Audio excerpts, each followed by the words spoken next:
जय हिंद दोस्तों, ज्ञान सागर सिविल एकेडमी में आप सबका स्वागत। ये हमारी लास्ट क्लास है। क्लाइमेट चेंज से संबंधित हमने एक क्लास कल कंप्लीट की थी और उसी की श्रेणी में ये दूसरी क्लास है। दो टॉपिक्स हमारे रह गए हैं, एक आपका ट्रिपल पी और दूसरा साइंस एंड टेक्नोलॉजी। वरना GS paper 6 UP PCS mains हमने सारे टॉपिक्स कंप्लीट कर दिए 100%। अच्छा, अगर मैटर यह है कि क्लासेस फर्दर होंगी कि नहीं, तो ये स्टूडेंट्स के डिमांड्स के ऊपर है। अगर डिमांड्स आएगा किसी पार्टिकुलर सब्जेक्ट के लिए तो इसके बारे में विचार किया जाएगा कि उस पार्टिकुलर सब्जेक्ट की क्लासेस स्टार्ट की जाएं या ना की जाएं। ठीक है, तो स्टूडेंट्स की डिमांड से के ऊपर ये बातें निर्भर करती हैं।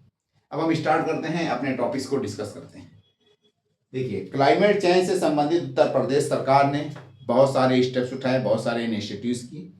उनमें से एक ये भी है state action plan on climate change. Already इस पे यूपी पीसीएस मेंस में क्वेश्चन भी पूछा गया था। ठीक है, तो ये पीवाईक्यू में आ जाएगा आपके। इस तरह से सेंट्रल गवर्नमेंट्स का अपना national action plan on climate change है, उसी तरह से स्टेट गवर्नमेंट का भी अपना state action plan on climate change है। लगभग सारे स्टेट्स अपना state action plan on climate change बना चुके हैं। उसी कड़ी में उत्तर प्रदेश ने भी अपना डॉक्यूमेंट्स रिलीज किया था, state action plan on climate change का। जो उत्तर प्रदेश का ओल्ड डॉक्यूमेंट है वो है आपका इस नाम से, Uttar Pradesh state action plan on climate change 2021-2030, यानी 21 से 30 तक। बाद के दिनों में यूपी सरकार ने, उत्तर प्रदेश की गवर्नमेंट ने एक दूसरा डॉक्यूमेंट रिलीज किया और उसका टाइटल जो रखा UPSAPCC 2.0, यानी कि जो दूसरे नंबर का जो हमारा हुआ है डॉक्यूमेंट्स वो 2.0 करके ये बाद में लॉन्च किया गया। हमने दोनों डॉक्यूमेंट्स के इंफॉर्मेशंस को यहाँ पे मेंशन किए हैं क्योंकि ये पुराना डॉक्यूमेंट्स है, उसकी इंफॉर्मेशंस यहाँ तक हमने डिटेल बताई है। जो ओल्ड डॉक्यूमेंट्स है state action plan on climate change पे, वो टोटल 7 जो है मिशन पे आधारित है। ये कितने पे? 7 मिशन पे आधारित है ओल्ड डॉक्यूमेंट्स। नया वाला जो ये 2.0 वाला है ये आपका टोटल 8 है, 8 मिशन पे ये आधारित है, 8 मिशन पे ये आधारित है UP state action plan on climate change. ठीक है, 2.0 ये 8 मिशन पे आधारित है, ये 7 पे आधारित था और इसमें टोटल 93 प्रायोरिटीज थी। कितने प्रायोरिटीज थी? 93 प्रायोरिटीज थी, 93 प्रायोरिटीज थी। ये सेकंड वाला जो है आपका एक्शन प्लान, इसमें 8 मिशन तो है ही है, 41 स्ट्रेटजीज और 187 एक्शन है ना, 187 एक्शन और 41 स्ट्रेटजीज ये सेकंड वाले में। पहले वाले में क्या था? 93 प्रायोरिटीज थी। पहले वाले में 7 मिशन था और ये जो भी लेटेस्ट है ये लेटेस्ट है, इस वाले में हमारा 8 मिशन है। ठीक है, अब हम सिस्टमैटिक है एक तरफ से डिस्कस कर लेते हैं सारे। देखिए, दिस डॉक्यूमेंट यानी ओल्ड वाला also incorporates SDG 2030 vision. SDG 2030 vision भी इसमें इंक्लूड किया गया था, ऐसे इसमें भी इंक्लूड किया गया है क्योंकि सारे स्ट्रेटजीज इनिशिएटिव्स वही होंगे। ठीक है, जब पर्पस हमारा सेम है। UP state action plan on climate change 2021-30 consist on 7 mission. कितने मिशन पे आधारित है ये? 7 मिशन पे आधारित है। वो मिशन से आपके देखिए, सस्टेनेबल एग्रीकल्चर मिशन, इसमें दूसरे वाले में भी सस्टेनेबल एग्रीकल्चर मिशन। यहाँ पे आपका सेकंड नंबर का जो मिशन है सोलर मिशन है। दूसरे वाले में सेकंड नंबर पे जो हमारा मिशन है वो आपका जल मिशन मैंने मेंशन किया है। यहाँ पे थर्ड नंबर पे एनर्जी इफिशियंसी मिशन है। यहाँ पे आपका एनर्जी इफिशियंसी 5वें पे मैंने मेंशन किया है। और नेक्स्ट आपका जो है एनर्जी इफिशियंसी मतलब कि सोलर इसी में इंक्लूड किया गया है। ठीक है, ऑलरेडी। नेक्स्ट आपका देखिए ग्रीन यूपी फॉरेस्ट्री, दोनों में सेम, यहाँ पे भी ग्रीन है, यहाँ पे भी ग्रीन है। जल मिशन इसमें यहाँ पे है, यहाँ पे भी जल मिशन है। स्ट्रेटेजिक नॉलेज इसमें लास्ट में दिया हुआ है। सस्टेनेबल हैबिटेट मिशन, ठीक है। तो यहाँ पे एक जल, ये क्या कहते हैं आपका और ये देखिए ह्यूमन हेल्थ मिशन ये एडिशनल है, और डिजास्टर मैनेजमेंट मिशन ये दोनों एडिशनल इंफॉर्मेशन हैं। और एक इसमें जो है आपका सोलर मिशन है ये वाला, ये इस जो सोलर मिशन है इसमें एब्सेंट है, ठीक है, सेकंड वाले में सोलर मिशन नहीं है। ये दोनों में माइन्यूट डिफरेंसेस हैं, बट जो इनिशिएटिव्स हैं स्ट्रेटजीज हैं लगभग सेम ही हैं, ठीक है। तो UP state action plan on climate change 2021-30 it consist on 7 mission, ये आपका 7 मिशन पे आधारित है।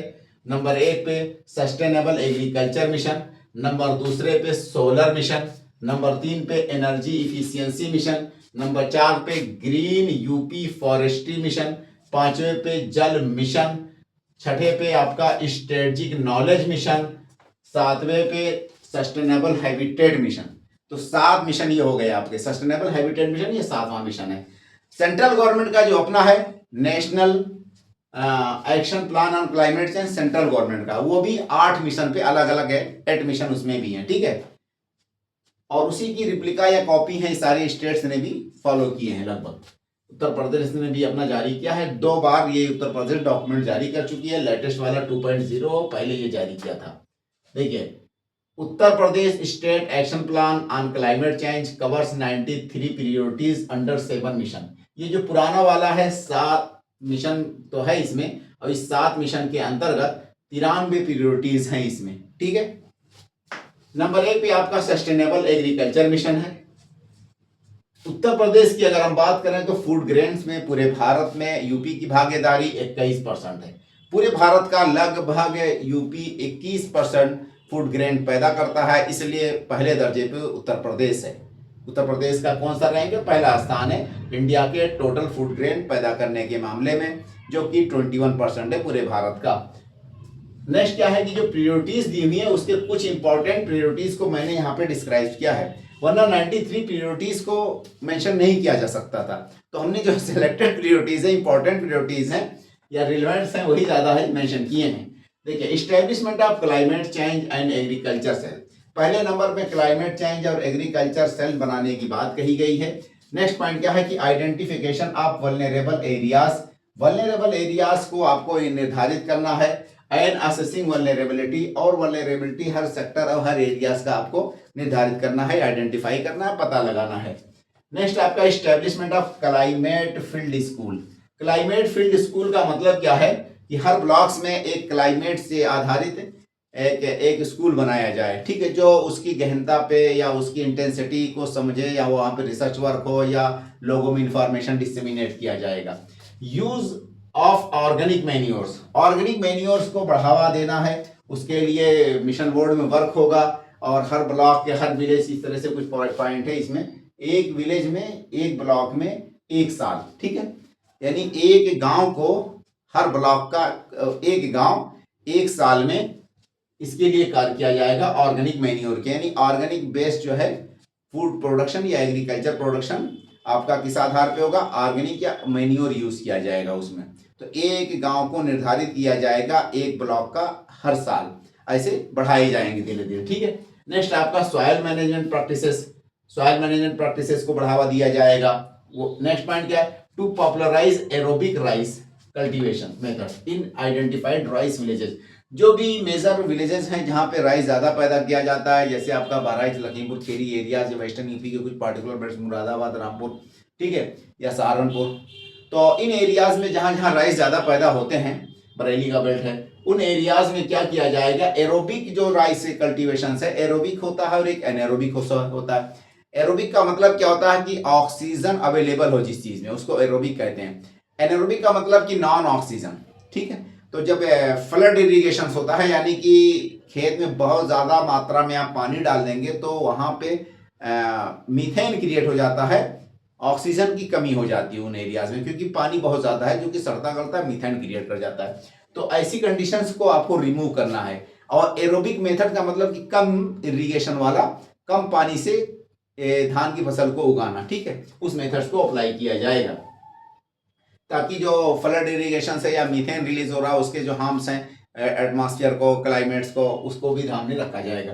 पॉपुलराइजिंग एग्रो फॉरेस्ट्री इन आइडेंटिफाइड विलेजेस, कुछ पार्टिकुलर गांव जो भी सेलेक्ट किए जाएंगे और उनमें जो है एग्रो फॉरेस्ट्री को प्रमोट किया जाएगा। क्लाइमेट रिस्पॉन्सिव रिसर्च प्रोग्राम भी स्टार्ट किए जाएंगे, क्लाइमेट से संबंधित रिसर्च वर्क को बढ़ावा दिया जाएगा। यह है आपका सस्टेनेबल एग्रीकल्चर मिशन। नेक्स्ट आपका देखिए सोलर मिशन पे दिया गया है। सोलर मिशन इस वाले में एब्सेंट है, यहाँ पे नहीं है सोलर मिशन, ठीक है। सोलर मिशन की बात करें कि अगर प्रायोरिटीज की है तो promotion of solar water heating system, solar water heating system को बढ़ावा दिया जाएगा, उसकी बात है नंबर 1 पे। Promotions and implementation of stand alone system. Stand alone system का मतलब कि जैसे एक घर है उस पर एक सोलर पैनल लगा दिया जाए, कहीं पे लाइटिंग के लिए प्रॉपर जो ग्रिड से है उसको कनेक्शन ना किया जाए, उसके लिए सेपरेट एक ऐसे पैनल रख दिया जाए और उसमें सेंसर फिट कर दिए जाएं, अपने आप लाइट ठंड मतलब कि जैसे अंधेरा हो जाए तो लाइट जल जाए पैनल से, ठीक है। और इस तरह से लाइट बचती रहेगी। और जो मेन ग्रिड की लाइट है वो उसको बचाना मतलब कि सेव करना, उसके लिए सेपरेट अलग अलग गांव घरों में गांव पे लोगों के यहाँ पैनल इकट्ठे किए जाएं और स्ट्रीट लाइट्स को बढ़ावा दिया जाएगा जो कि सोलर स्ट्रीट लाइट्स हैं, ठीक है। उसके बाद क्या है कि हाउस होल्ड सिंगल जो पैनल्स है उसको बढ़ावा दिया जाए। नेक्स्ट आपका deployment of A solar pumps in irrigation area, जैसे कि पीएम कुसुम नाम की योजना स्टार्ट की गई है, उसमें सोलर पैनल के साथ साथ सोलर पंप भी रहता है। तो सोलर पंप का मतलब कि जो पंपिंग सेट होता है पहले डीजल से चलता था, तो उसके एवज में आज के समय वो किससे चलेगा, सोलर से चलेगा।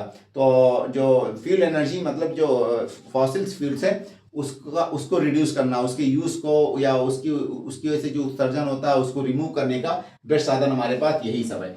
Editions of 500 megawatts of grid interactive solar powers in 5 year, 5 साल में जो है ग्रिड्स में जोड़ना 500 मेगावाट्स, ये भी एक उसका उद्देश्य था इस वाली मिशन का, ठीक है। नेक्स्ट आपका एनर्जी इफिशियंसी मिशन।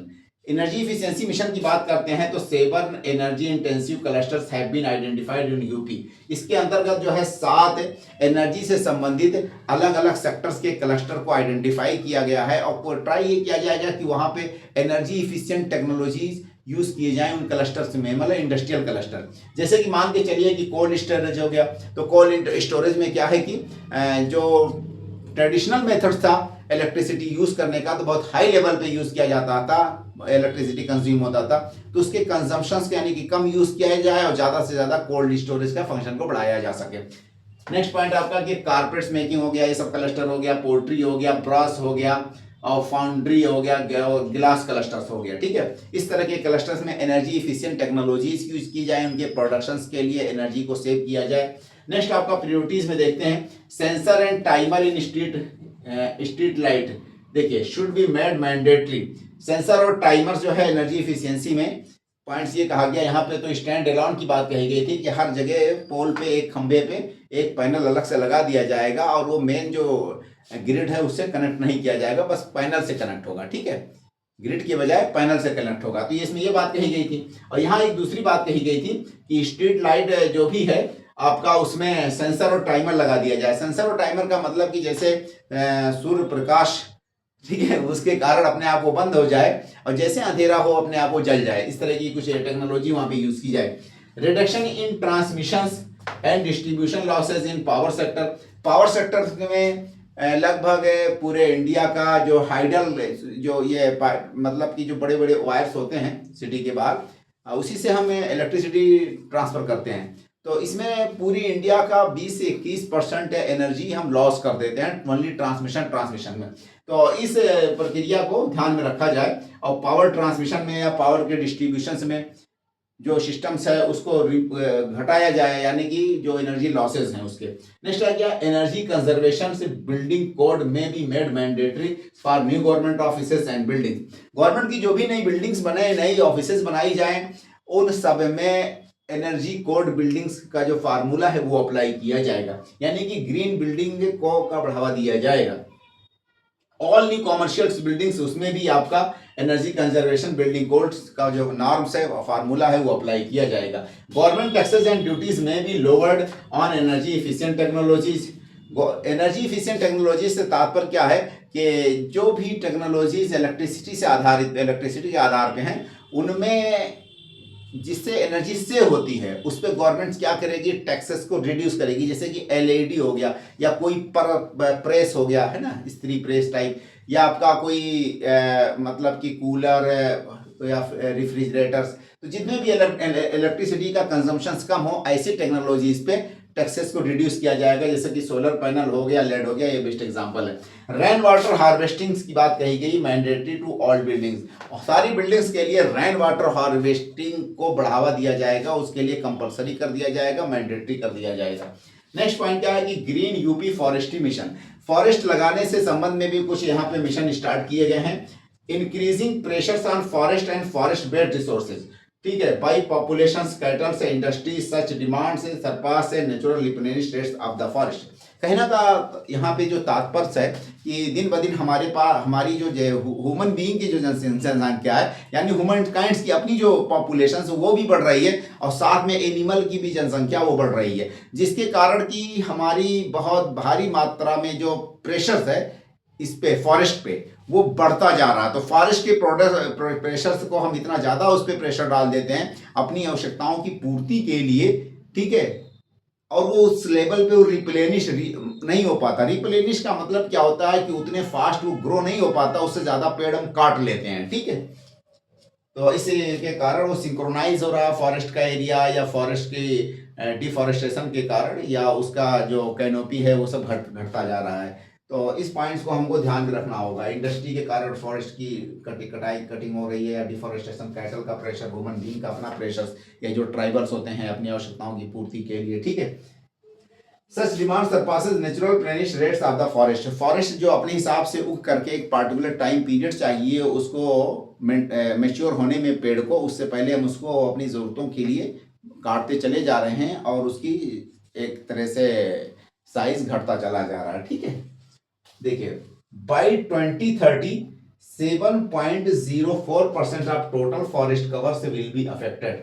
2030 तक, कब तक? 2030 तक उत्तर प्रदेश का लगभग 7% टोटल फॉरेस्ट का एरिया अफेक्टेड होगा, ठीक है। दैट में बी 35% बाई 2080, जो कि 2080 तक 35% एरिया हमारा जो है फॉरेस्ट का डिफेक्टेड हो जाएगा या अफेक्टेड होगा। तो फॉरेस्ट का एरिया हमारा घट जाएगा कितना, या एक तरह से अफेक्टेड होगा या घटेगा, कब तक? 2030 तक 7% और 2080 तक 35% हो जाएगा। Forest types are projected to change in districts such as Chandauli, Chitrakoot, Mirzapur, Kheri, Sonbhadra, Pilibhit, Agra, Lalitpur. कुछ पार्टिकुलर डिस्ट्रिक्ट्स हैं, वहाँ के बारे में ये प्रोजेक्शन किया गया है कि जिस तरह से ग्लोबल वार्मिंग, क्लाइमेट चेंज की दिशा बढ़ती जा रही है, उसके कारण आने वाले दिनों में हम क्या देखेंगे कि जो मॉइस्ट डिसिडुअस फॉरेस्ट हैं वो सब कन्वर्ट हो जाएंगे इसमें, क्या कहते हैं, ड्राई डिसिडुअस फॉरेस्ट में, और जो ड्राई डिसिडुअस फॉरेस्ट हैं वो कन्वर्ट हो जाएंगे आपका जो है थॉर्नी फॉरेस्ट में, और जो थॉर्नी फॉरेस्ट हैं वो सब बुशेस में और आपका ग्रासेस में कन्वर्ट हो सकते हैं। क्यों? क्योंकि रेनफॉल, या दूसरी कंडीशंस ये भी हो सकती है कि जो आपका ड्राई डिसिडुअस है वो आपका मॉइस्ट में कन्वर्ट हो जाए, यानी बारिश एक्सेस हो जाए किसी एरिया में, किसी एरिया में बारिश की कमी हो जाए, तो उन एरियाज में हम क्या है वेरिएबिलिटी देखेंगे बारिश के कारण टेम्परेचर का। तो ये वेरिएबिलिटी क्या है, इफेक्ट करेगी हमारे फॉरेस्ट रिसोर्सेज को। जैसे कि चंदौली में देखेंगे समस्या हो सकती है, चित्रकूट, मिर्जापुर, खीरी और सोनभद्रा, पीलीभीत, आगरा, ललितपुर जैसा डिस्ट्रिक्ट हैं।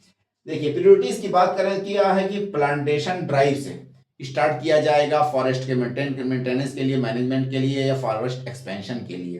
तो प्लांटेशन से ड्राइव में दोनों ड्राइव्स हो सकते हैं, एफॉरेस्टेशन भी हो सकता है और रिफॉरेस्टेशन भी हो सकता है। एफॉरेस्टेशन से तात्पर्य क्या है कि नई जगह पे जब फॉरेस्ट लगाया जाए, और रिफॉरेस्टेशन का मतलब कि जहां पे पहले फॉरेस्ट था और बट वहां पे फॉरेस्ट कट चुका है तो उसी जगह दोबारा फॉरेस्ट लगाया जाए, तो उसको कहते हैं रिफॉरेस्टेशन। तो दोनों ड्राइव्स अडॉप्ट किया जाएगा बाई फॉरेस्ट डिपार्टमेंट, ये कार्य सारा फॉरेस्ट का डिपार्टमेंट करेगा। कम्युनिटी पार्टिसिपेशन का भी सहारा लिया जाएगा, जिसके लिए जैसे देखिए road sides and canal side plantation, यहाँ पे भी आपका कम्युनिटी वो जो सोशल फॉरेस्ट्री वगैरह का जो प्रोग्राम है वो सारी बातें कही गई। टू इनहेंस एग्रो फॉरेस्ट्री की जो प्रैक्टिसेस हैं उसको, टांगिया साहिब जो कॉन्सेप्ट है उसको बढ़ावा दिया जाएगा। Forest density improvement programme, forest density improvement programme चलाया जाएगा। इंक्रीजिंग प्लांटेशन से by civilians on its own land, और किसानों को सैपलिंग या सीडलिंग्स प्रोवाइड किया जाएगा फ्री ऑफ कॉस्ट, ताकि वो अपनी ज़मीनों पे भी फॉरेस्ट लगाएं। तो फॉरेस्ट जो ट्रेडिशनल फॉरेस्ट है उसके आउटसाइड में फॉरेस्ट की साइज को या उसके एरिया को बढ़ाना, ये भी इसका उद्देश्य है। नेक्स्ट हमारा जो है मिशन वो जल मिशन है। जल मिशन की प्रायोरिटीज की बातें करते हैं तो reducing gap between irrigation potentials and actual utilisation से, ठीक है। देखिए सबसे मेन पॉइंट क्या होता है कि जो कमांड एरिया इरिगेशन सिस्टम्स होता है, कमांड एरिया इरिगेशन सिस्टम से मतलब कि जैसे कोई डैम बना दिया गया, उससे कैनाल निकाले गए, तो उसमें एक पॉइंट बहुत ही हमेशा कॉन्स्टेंट रहती है, वो चैलेंज रहता है। कौन सा चैलेंज है कि जो कमांड एरिया का पोटेंशियल्स है उस लेवल पे वो इरिगेशन सिस्टम यूज नहीं होता है, बट रादर देन क्या होता है कि बहुत भारी अमाउंट में वाटर हमारा लॉस हो जाता है, इधर उधर बिखर जाता है। ठीक है, तो उसी पॉइंट्स को, इस तरह की समस्याओं से का समाधान के लिए क्या है, हमको क्या करना होगा, इस गैप को कम करना होगा। जैसे इरिगेशन पोटेंशियल का मतलब कि जितनी क्षमता क्रिएट की गई है सिंचाई की और आपका एक्चुअल यूटिलाइजेशन, उसको कम करना। ठीक है, अब अगर हमारे पास मान के चलिए कि पार्टिकुलर कोई तालाब है जो कि 3 खेत सींच सकता है, बट हम यूज कितना कर रहे हैं, 2 खेत का ही पानी यूज कर पा रहे हैं, और 1 खेत का पानी या तो इवापोरेट हो जा रहा है या नदी नाले में इधर उधर बह जाता है या लीकेज हो जाता है। तो उसी पॉइंट्स को कहा गया है इस तरह से जो वेस्टेज हो रहा है वाटर का, उसको रिड्यूस किया जाएगा, उसके प्रॉपर पोटेंशियल को यूटिलाइज किया जाएगा। इरिगेशन का जो भी इंफ्रास्ट्रक्चर जनरेट किया गया इरिगेशन से संबंधित। On farm water management, on farm water management का मतलब कि पर ड्रॉप मोर क्रॉप वाली बात कही गई है। इसमें इंक्रीजिंग वाटर यूज एफिशिएंसी और वाटर यूज एफिशिएंसी को बढ़ावा दिया जाएगा, यानी कि ड्रिप है, माइक्रो इरिगेशन है, स्प्रिंकलर टाइप चीजें बढ़ाई जाएंगी। Completion on new and ongoing project है, जो भी प्रोजेक्ट से अभी चल रहे हैं इरिगेशन से संबंधित या वाटर से संबंधित, तो उनको जल्द से जल्द कंप्लीट किया जाएगा और नए प्रोजेक्ट भी स्टार्ट किए जाएंगे इससे संबंध में। सर्वे एंड इन्वेस्टिगेशन, उसके लिए सर्वे और इन्वेस्टिगेशन पे भी ध्यान दिया जाएगा, एक यूनिट क्रिएट की जाएगी। रेन वाटर हार्वेस्टिंग, उसको भी बढ़ावा दिया जाएगा, और नेचुरल रिचार्ज सिस्टम से, रिप्लेनिशमेंट, आपदा के एक्वीफर्स है, उस तरह की समस्याओं का समाधान हो सके। नेक्स्ट आपका मैनेजमेंट ऑफ अर्बन स्टॉर्म्स है एंड एसटीपी। अर्बन स्टॉर्म्स का मतलब कि जो अर्बन फ्लड्स होता है। नेक्स्ट आपका एसटीपी, एसटीपी का मतलब होता है सीवेज ट्रीटमेंट प्लांट्स। तो अर्बन एरियाज में सीवेज ट्रीटमेंट प्लांट्स लगाए जाएंगे ताकि जो अर्बन इफ्लुएंट्स है, म्युनिसिपल सॉलिड वेस्टेज है, वो डायरेक्टली नाले के थ्रू नदी में, नदी के थ्रू बड़े नदी में, नदी और बड़े नदी के थ्रू आपका ओशन में चले जाएंगे। तो इसको रोका जाएगा, ऐसा ना होने पाए, उसके लिए जगह जगह ट्रीटमेंट प्लांट लगाए जाएंगे और उसको फिल्टर करने के बाद ही जो सॉलिड वेस्टेज है और जितना भी पानी, जो भी फ्लूइड मटेरियल, उसको फिल्टर करने के बाद, ट्रीटमेंट के बाद ही उसको रिवर में डिस्चार्ज किया जाएगा। तो जगह जगह पॉइंट्स पे जो भी चेक पॉइंट्स हैं, म्यूनिसिपैलिटीज के जो भी चैनल्स हैं, गाँव नाले हैं और रिवर से जुड़ते हैं, तो वहां पे ऐसे सिस्टम क्रिएट किए जाएंगे। Strategic knowledge mission, strategic knowledge mission की अगर हम बात करें तो to establish dynamic knowledge systems to address vulnerabilities and adopt mitigation opportunities. इसके लिए क्या किया जाएगा कि एक नॉलेज डायनेमिक सिस्टम क्रिएट किया जाएगा। डायनेमिक नॉलेज सिस्टम्स का मतलब क्या होता है कि जब जहां जिसकी ज़रूरत पड़े ऐसे नॉलेज को लोगों तक पहुंचाया जाए, लोगों को अवेयर किया जाए, और क्लाइमेट चेंज की जो समस्याएं हैं उससे लोग अवगत हो जाएं टाइम बीइंग में, नंबर 1। और उस समस्याओं का जो मिटिगेशन एफर्ट्स है उसको पब्लिक के लिए, उसके लिए मोटिवेट किया जाए, वो टेक्नोलॉजी या वो साधन संसाधन लोगों तक पहुंचाई जाए और इसके बारे में लोगों की भागीदारी को बढ़ाई जाए, सुनिश्चित की जाए। ठीक है, it proposes for the creation of climate science research fund under climate change authority to improve climate modeling। Climate change authority जो क्रिएट की जाएगी उसके अंतर्गत क्या है कि बनाया जाएगा क्लाइमेट साइंस रिसर्च फंड। ठीक है, क्लाइमेट साइंस रिसर्च फंड का मतलब कि क्लाइमेट से संबंधित जो शोध है, जो रिसर्च वर्क है, R&D वर्क को बढ़ावा देने के लिए एक अलग से फंड क्रिएट किया जाएगा ताकि क्लाइमेट की समस्याओं को हम टाइम बीइंग यानी टाइम रहते ही उससे निजात पा लें या उससे निपटने के लिए अपने आप को सक्षम बना लें। प्रायोरिटीज की बात करते हैं। देखिए इसमें क्या है, knowledge creation and knowledge management. एक तो नॉलेज क्रिएशन, नॉलेज मैनेजमेंट की बात कही गई, knowledge dissemination and capacity building. ठीक है, यानी कि नॉलेज, वही बात मैंने पहले ही बता दिया सारा। ठीक है, research centres at universities and colleges, university और कॉलेज लेवल में इसके रिसर्च को, इसके शोध को, R&D वर्क को बढ़ावा दिया जाएगा। ऐसी टेक्नोलॉजी जनरेट की जाएगी जिससे क्लाइमेट चेंज की जो भी समस्याएं खड़ी हो रही हैं उससे छुटकारा पाया जाए, उससे लड़ा जा सके। पब्लिसिटी थ्रो टीवी और all India radio hoardings, hoarding, TV, public और ऑल इंडिया रेडियो जिंगल, क्या है, इस तरह के साधन को यूज़ किया जाए ताकि ज़्यादा से ज़्यादा लोगों को क्लाइमेट चेंज की समस्याओं से के बारे में बताया जा सके और लोग उसके लिए तत्पर हो जाएं, उससे लड़ने के लिए और उसके लिए एक्टिव मोमेंटम बना करके कार्य करें। सस्टेनेबल हैबिटेट मिशन, ठीक है। ये हमारे पास है पुराना वाला जो आपका state action plan on climate change था, उसका 7वें नंबर का ये आखिरी मिशन है, ठीक है। तो 7वें नंबर का जो मिशन है सस्टेनेबल हैबिटेट मिशन है। हैबिटेट मिशन में बहुत हैबिटेट्स इंक्लूडेड है यहाँ पे, अर्बन पॉकेट्स भी और आपका रूरल पॉकेट्स, ठीक है। तो दोनों जगह की जो समस्याओं हैं उससे और जो भी इमर्जिंग चैलेंजेस हैं उसकी समाधान की बातें कही गई हैं इसमें।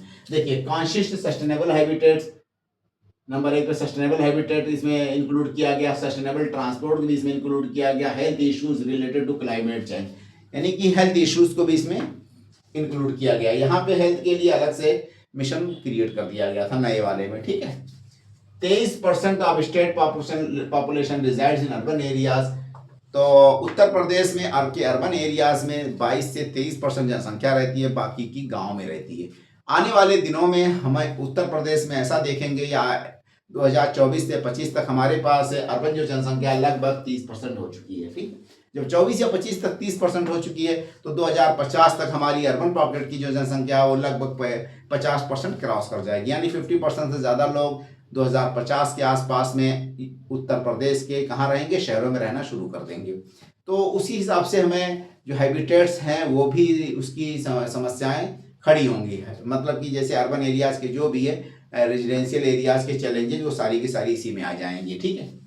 प्रियोरिटीज में देखिए अर्बन वाटर सप्लाई की बात कही गई है, sewage treatment including solid waste management या म्युनिसिपल वेस्ट मैनेजमेंट की बात कही गई है।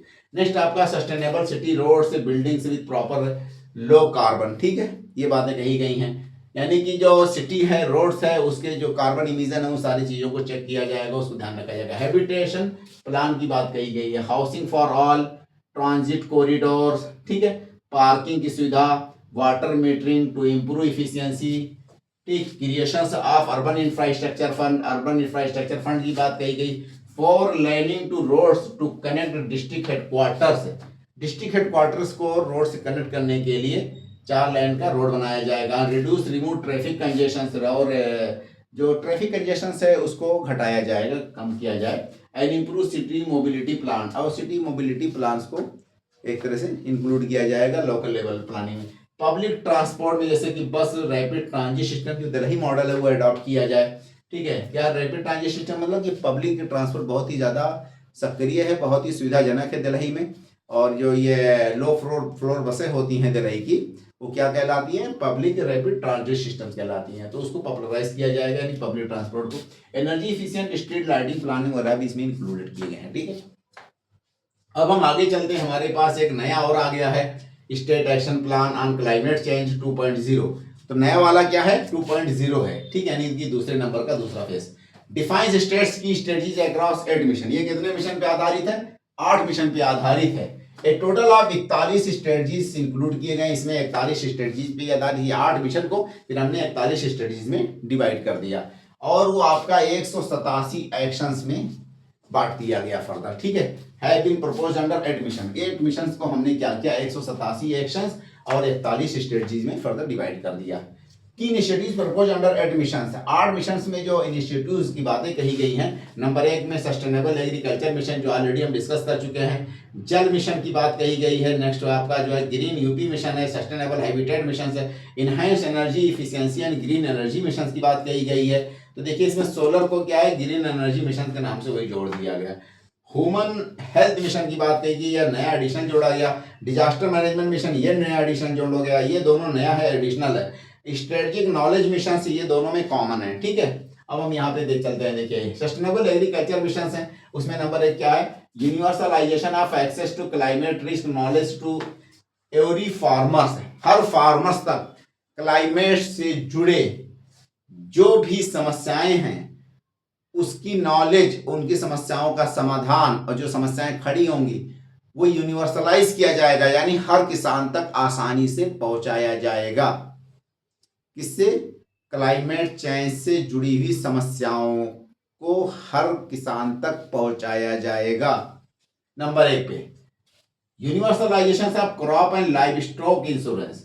लाइव स्टॉक का मतलब कि जो भी एनिमल रियरिंग सिस्टम्स है उस पे किसानों के लिए इंश्योरेंस क्रिएट किया जाए। हर क्रॉप जो भी पैदा करते हैं किसान, सबको इंश्योरेंस से जोड़ा जाएगा। इंश्योरेंस सिस्टम मतलब कि इंश्योरेंस प्रोवाइड किया जाए किसान को। Maintaining climate adaptive agriculture practices to hedge climate risk.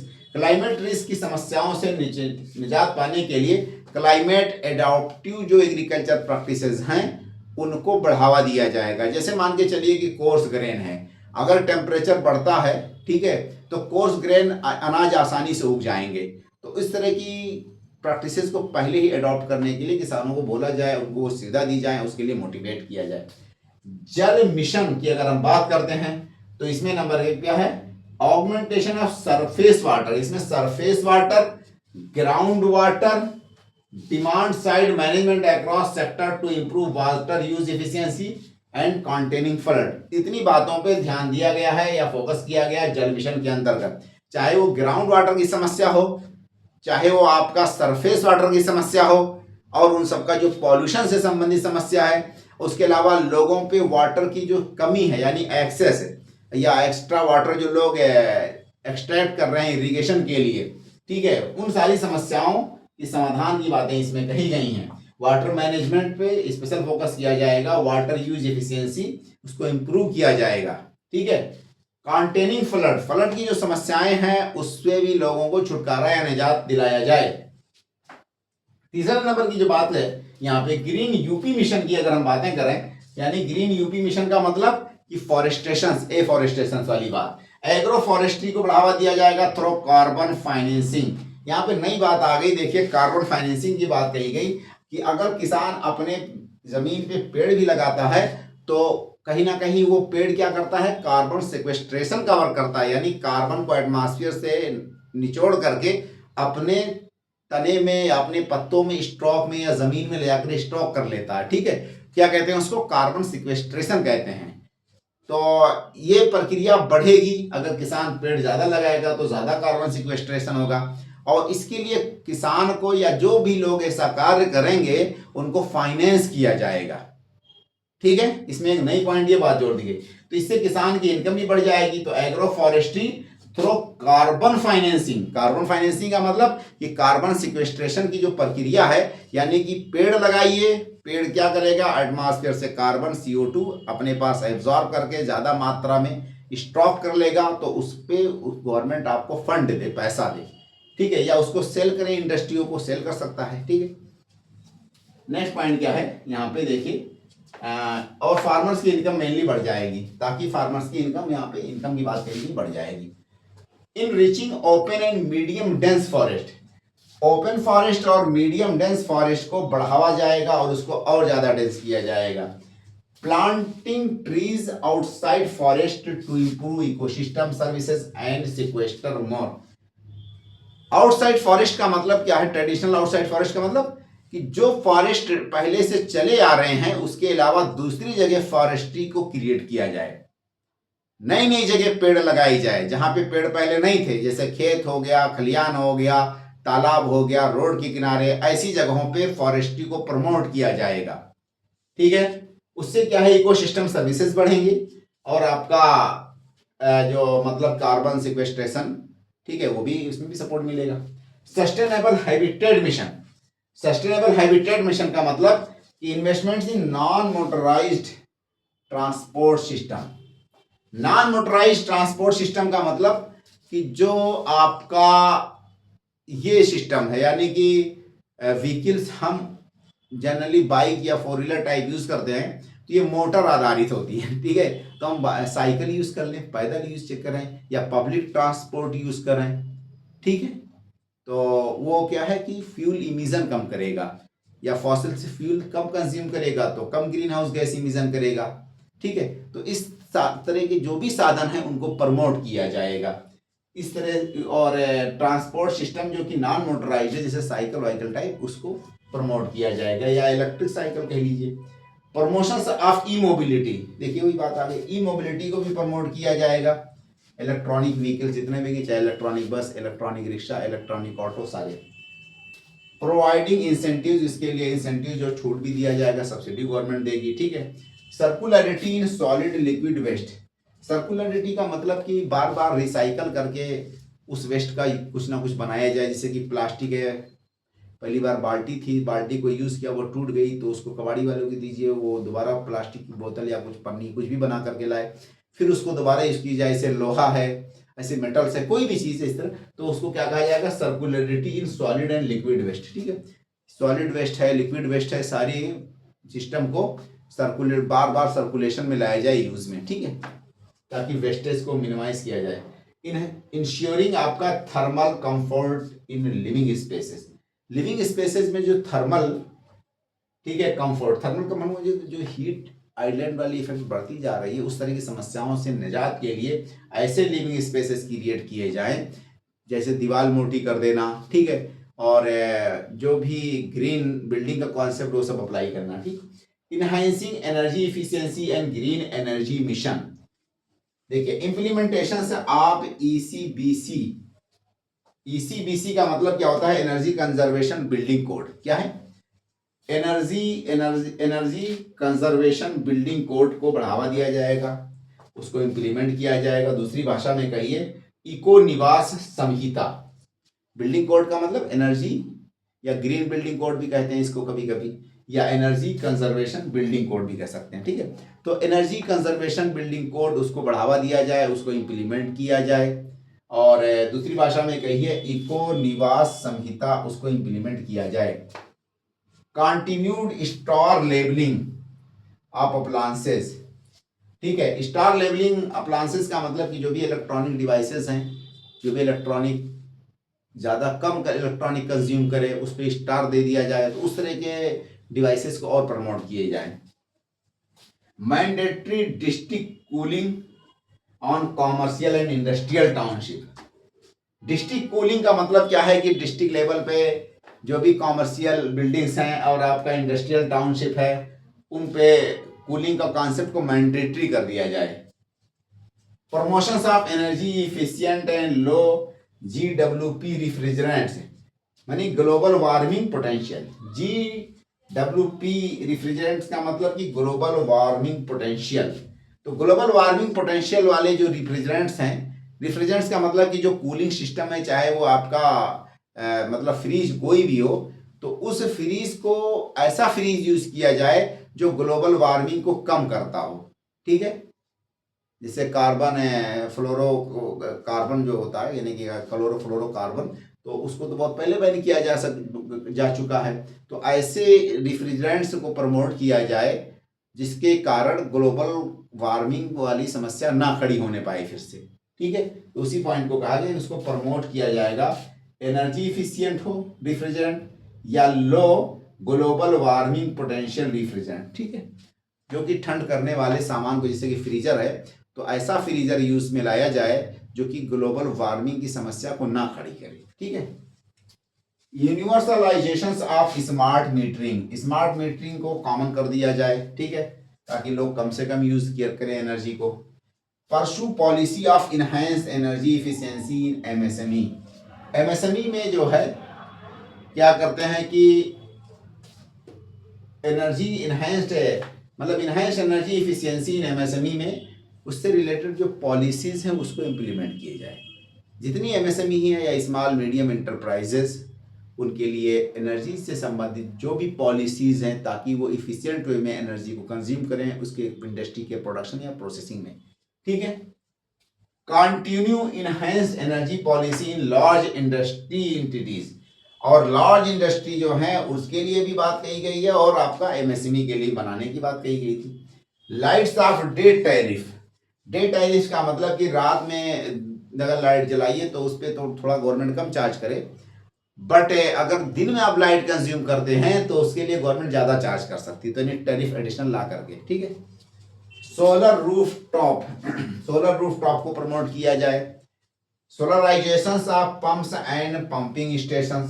Pumping station का मतलब वही जो ये सब पॉइंट्स मैंने बताया, तो उसी पॉइंट्स को दूसरे एंगल से इसमें कहा गया। 3 चीजें हैं। ठीक है, ह्यूमन हेल्थ मिशन की इसमें नई पॉइंट्स है। Integrating behavioural changes amongst communities including school children for building immunity. यानी स्कूल चिल्ड्रेन वगैरह को खासकर फोकस किया जाएगा, और पब्लिक का जो हेल्थ कॉन्शियस क्रिएट किया जाएगा, पब्लिक को हेल्थ के बारे में अवेयरनेस दिलाया जाए, और बिहेवियरल चेंजेस लाए जाएं, जैसे कि मान के चलिए स्वच्छ भारत मिशन है, तो ये क्या है, बिहेवियरल चेंज पे फोकस किया, लोगों का एटीट्यूड यानी बिहेवियर को बदला गया इसमें, ताकि लोग हेल्थ कॉन्शियस हो सकें। चिल्ड्रन यानी करिकुलम लेवल से ही या वहाँ पे स्कूल में ट्रेनिंग प्रैक्टिकल ऐसा दिया जाए बच्चों को, ताकि हेल्थ कॉन्शियस हो सकें, सैनिटरी पे पहले से फोकस करें। Developing capacities for climate link disease forecasting, climate से संबंधित जो भी बीमारियां हो रही हैं उसकी कैपेबिलिटीज पे डेवलप किया जाए, इंफ्रास्ट्रक्चर पे, चाहे मेडिसिन पे या पीपुल्स में, सब में, ठीक है। डिजास्टर मैनेजमेंट मिशन की बात कही गई है। Preparing for unforeseen extreme climate events originating beyond state borders. State borders का मतलब क्या है कि जो भी स्टेट्स के अपनी बियॉन्ड कैपेसिटी है या दूसरे जगह पे कहीं पे कोई समस्या क्रिएट होती है, तो उसके लिए भी आपको प्रिपरेशन करना है, यानी वही मैनेजमेंट की जो बात है, डिजास्टर मैनेजमेंट है, उसकी समस्याओं के लिए आपको पहले से तैयार होना पड़ेगा, ठीक है। चाहे वो लूह की समस्या हो, चाहे वो फ्लड हो, चाहे वो आपका ड्रॉट हो, कोई भी एक्सट्रीम क्लाइमेट इवेंट्स हो, जो हमने लास्ट क्लास में डिस्कस किया, तो उस तरह की इवेंट्स के लिए पहले से स्टेट आपका सक्रिय होगी और सक्षम बनाए अपने आप को, ठीक है। स्टेट का मतलब यूपी स्टेट।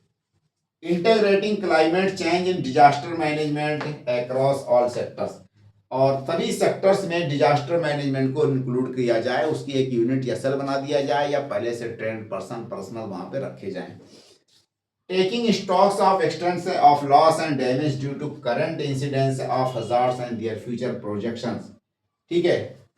जो भी लॉस और डैमेज हो रहा है उसके स्टॉक्स को, of current incidents of hazards and their future projection, यानी कि जो एट ए टाइम हजार्ड्स है या जो फ्यूचर्स में हो रहा है, उन सबको सामने रख करके, ध्यान में रख करके, उसके लिए आपको पहले से प्रिपेयर होना, रेडी करना है, ताकि मिटिगेट किया जा सके उसके इम्पैक्ट को, उसके प्रभाव को।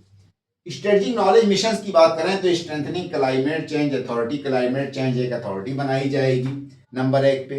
Capacity building of Panchayati Raj institution, Panchayati Raj institution की कैपेसिटी बिल्डिंग की बात कही गई, मतलब कि ऐसे ट्रेनिंग, पर्सनल, सब कुछ इसमें भी क्रिएट किए जाएंगे ग्रास रूट पे। Stakeholders for climate action, ताकि क्लाइमेट हो के जो भी स्टेक होल्डर हैं जिनके लिए कार्य किया जा रहा है, सब लोग अपने आप में सक्षम हो जाएं और उनमें नॉलेज क्रिएट किया जाएगा, उनको अंदर एक तरह से ट्रेनिंग दी जाए, और जो भी है उसके लिए उनको तत्पर किया जाए, ताकि वो उसकी तरफ खुद ही मोटिवेट होकर के कार्य करें कि जो भी क्लाइमेट चेंज से रिलेटेड समस्याएं हैं, या क्लाइमेट चेंज में जो ग्लोबल वार्मिंग, जो इमिशन टाइप चीज़ें हैं, उनके लिए वो लोग सहयोग भी दें, ठीक है, उसको रोकने के लिए। डिस्ट्रिक्ट नॉलेज सेंटर क्रिएट किया जाएगा for decentralise informed planning and implementation of climate action, climate actions के संबंध में प्लानिंग के लिए, उसके इम्प्लीमेंटेशन के लिए डिस्ट्रिक्ट लेवल पे नॉलेज सेंटर्स क्रिएट किया जाएगा, ठीक है। नेक्स्ट पॉइंट क्या है, building capabilities for climate change, मतलब कि climate change monitoring and evaluation, MEE का मतलब क्या था, monitoring and evaluation, to avoid maladaptation and build climate resilience. तो कैपेबिलिटी क्लाइमेट चेंज से रिलेटेड किया जाए, बनाया जाए, और मतलब कि लोगों को मोटिवेट किया जाए, इवेल्युएशन किया जाए, परफॉर्मेंस को भी टेस्ट किया जाए, ताकि जो माल एडॉप्टेशन का मतलब कि क्लाइमेट चेंज से संबंध में जो भी एडॉप्टेशन है उसके लिए आप पहले से सक्रिय हो जाएं, इतने ज़्यादा स्ट्रांग बन जाएं या बनाया जाए, ठीक है। बिल्ड क्लाइमेट रेजिलियंस, और क्लाइमेट रेजिलियंस यानी क्लाइमेट में जो चेंजेस हो तो फ्यूचर में उसमें आप टिकाऊ बन सकें, ऐसी आपको कुछ बनाया जाए, और जो भी नाम्स हैं उस नाम्स को आप अवॉइड ना करने पाएँ, उसको आप अडॉप्ट करें, ठीक है। ये सारी की सारी चीज़ें किससे थी, UP state action plan on climate change 2.0। हमने कुछ यहाँ पे एक पॉइंट्स और बन सकता है कि स्टेट गवर्नमेंट ने इसके लिए क्या क्या एक्शन उठाए हैं। तो टोटल 400 पेज का ये डॉक्यूमेंट्स है, ये 400 पेज का है, तो उतना लंबा डॉक्यूमेंट्स पढ़ना और फिर उसको एक्सप्लेन करना बड़ा टफ काम है। तो हमने शॉर्टकट में, क्योंकि आज हमारी लास्ट क्लास है और 2 टॉपिक्स ही मैंने मात्र छोड़े, GS पेपर 6 के, और सारे टॉपिक्स कंप्लीट किए। हमें खुद नहीं इतनी आशा थी कि हमें जीएस पेपर 6 हमारे लिए सिर्फ ये नया पेपर था और हमने इसके मल्टीपल सोर्सेज से, गवर्नमेंट के सोर्सेज से या मुखर्जी नगर या यहाँ वहाँ दिल्ली लखनऊ कहीं पे भी कोई भी सोर्स मिला, हमने गवर्नमेंट की जो बुकलेट्स आती है, बुक्स, उन सबका भी साधन मतलब कि सहयोग लिया। कोई ऐसी बुक, कोई मैटर नहीं बचा होगा जिसको मैंने नहीं खंगाला। एक एक टॉपिक्स को मुझे प्रिपेयर करने के लिए लगभग 8-8 घंटे, 10-10 घंटे, 2-2 दिन, यानी कि दिन का मतलब यहाँ ये मान के चलिए कि आवर्स में कैलकुलेट करिए, 16-16 घंटे, 20-20 घंटे कार्य करने पड़े, तब जाकर के हम सिस्टमेटिक वे में, ऑर्गेनाइज्ड वे में, हर टॉपिक्स में बहुत ही डेप्थ में और प्रॉपर वे में नोट्स क्रिएट कर पाए और बहुत अपडेटेड मैटर आप लोगों के सामने प्रेजेंट कर पाए। यहीं पे अब एंड करते हैं। अगर कोई भी रॉन्ग से कोई भी बात ऐसी हुई तो आप लोग हमको सुझाव दें और आप लोगों के सुझाव के आधार पे हमारी नेक्स्ट क्लासेस होंगी और देखते हैं कि स्टूडेंट्स की क्या डिमांड है, क्या रिक्वायरमेंट्स है, उसी हिसाब से हम अगला प्रपोजल या जो भी वो बनेगा लोगों के सुझाव के आधार पे डिसीजन लेंगे। यहीं पे एंड करते हैं। आप लोगों से रिक्वेस्ट है कि मेरे चैनल को लाइक और सब्सक्राइब करें। और दूसरी बात ये है कि जो ये मैंने क्लासेस यहाँ पे ली हैं, आप लोगों से रिक्वेस्ट है कि कोई बंदा उन क्लासेस का कंप्लीटली टोटल 115 या 114 वीडियोस हुई हैं, उसको हैंड रिटन में नोट्स लिख ले। और हिंदी मीडियम का भी बंदा और इंग्लिश मीडियम का भी कोई बंदा हो, बहुत बेटर्स होता, और अपने फ्रेंड्स में, लोगों में, ग्रुप्स में उसको डिस्ट्रीब्यूट कर दिया जाए ताकि सारे लोगों को इसका फ़ायदा मिले। मेरा यहाँ पे जो उद्देश्य था, हम पहले कहीं के काम करते थे, पढ़ाते थे रेगुलर, और हम तनख्वाह पाते थे, पैसा भी कमाते थे, बट हमने यहाँ पे अपना कार्य रोक करके इस सब्जेक्ट पे प्रॉपरली 2-3 महीना वर्क किया ताकि इस सब्जेक्ट को मैं कंप्लीट कर पाऊँ। ठीक है, इसके लिए हमको बहुत ही ज़्यादा पापड़ बेलना पड़ा, रात दिन मेहनत करनी पड़ी। इतनी मेहनत हमने किसी सब्जेक्ट में नहीं की। ठीक, तो अब यही पेंड करते हैं। ओके भाई, ऑल द बेस्ट। एंड आप लोगों, हमारी यही मतलब प्रार्थना है आप लोगों के लिए हमारे कि पढ़ें, कामयाब हों और रिजल्ट दें। ये हमारे लिए बहुत ही सौहार्द और बहुत ही हर्ष उल्लास की बात होगी कि जो छात्र हमारे मतलब कि पढ़ाए हुए नोट्स को पढ़ करके गए और अच्छे मार्क्स स्कोर किए, जो भी सब्जेक्ट मैंने पढ़ाया हो। ठीक है, ओके भाई, ऑल दी बेस्ट।